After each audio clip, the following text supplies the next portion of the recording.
मछली की लाश का मांस खा रहा था, तभी अचानक एक सील मछली ने उस पर हमला कर देती है।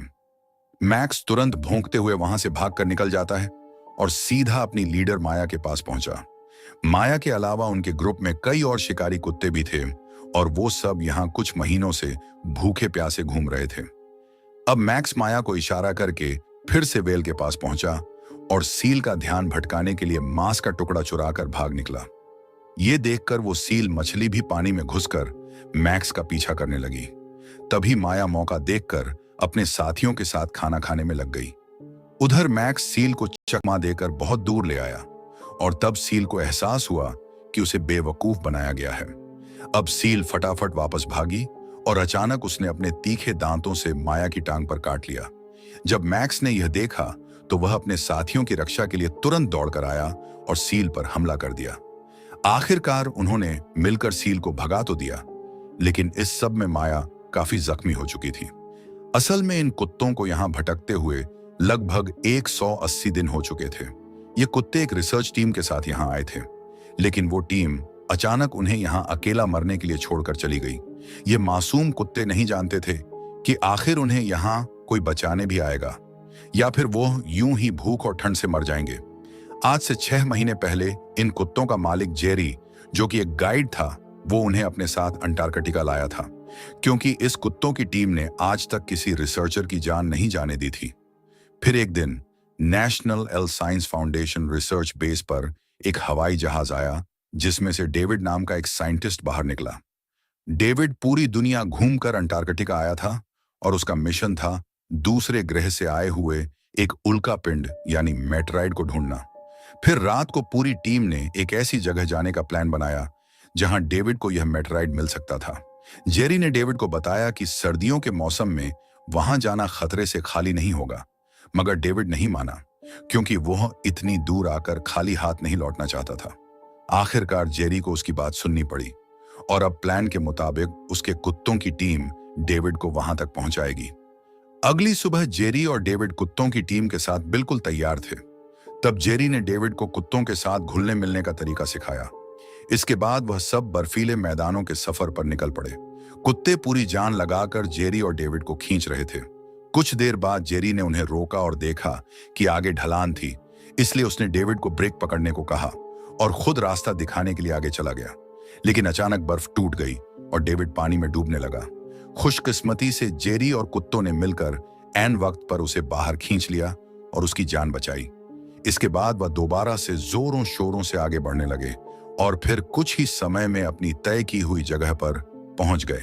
वो बहुत ही खुश थे, पर तभी जरी को बेस से फोन आया कि आगे बर्फीला तूफान शुरू होने वाला है, इसलिए उन्हें जल्द से जल्द बेस पर लौटना होगा। यह सुनकर जेरी तुरंत वापस जाने के लिए सामान बांधने लगा, लेकिन डेविड फिर भी नहीं माना और कहने लगा कि वह उस मेटराइड तक पहुंचने से कुछ ही कदम दूर है। दरअसल सभी जानते थे कि आखिर वह यहाँ क्या करने आया है, और अगर वह खाली हाथ लौटा तो उसकी बहुत बेइज्जती होगी। अब बेचारे जरी की नौकरी भी खतरे में थी, इसलिए उसे ना चाहते हुए भी डेविड की बात माननी पड़ी। उसने कुत्तों को सुरक्षा के लिए वहां बांधा और खुद डेविड को रास्ता दिखाने लगा। खुशकिस्मती से जल्द ही डेविड को वो मेटराइड मिल गया जिसके लिए वो इतनी दूर आए थे। लेकिन तभी वहां तेज बर्फीली हवाएं चलने लगी और डेविड ने मौसम का हाल पूछने के लिए बेस पर फोन किया, लेकिन तभी अचानक उसका पैर फिसल गया और ढलान से सीधा नीचे जा गिरा, जिससे उसके पैर की हड्डी भी टूट गई। जैसे ही जेरी ने उसकी मदद करने की कोशिश की, अचानक बर्फ टूटने लगी और एक ही पल में डेविड बर्फीले पानी में डूबने लगा। जेरी ने तुरंत डेविड को बर्फ को पकड़ने को कहा और फिर माया को रस्सी देकर डेविड के पास जाने को कहा। वहां की बर्फ किसी भी वक्त टूट सकती थी, जिससे माया भी डरी हुई थी, लेकिन फिर भी डेविड की जान बचाने के लिए माया सावधानी से आगे बढ़ती रही और उसने डेविड के गले में रस्सी डाल ही दी। आखिरकार सभी कुत्तों ने डेविड को खींचकर बाहर निकाल लिया और उसकी जान बच गई। वहीं दूसरी ओर बेस पर सभी लोग जेरी और डेविड के लिए काफी परेशान थे, लेकिन मौसम इतना बिगड़ा हुआ था कि वह चाहकर भी कुछ नहीं कर सकते थे। खैर, फिर भी लगातार 6 घंटे का सफर तय करने के बाद जेरी और उसकी टीम बेस पर वापस लौट आई। उन्हें सुरक्षित देखकर सभी लोग बहुत खुश थे, लेकिन डेविड काफी जख्मी था और बाहर के बर्फीले तूफान की वजह से जेरी की उंगलियों की नसें भी जमने लगी थीं। अब उनके ग्रुप ने डेविड और जरी को प्लेन से हॉस्पिटल ले जाने का फैसला किया।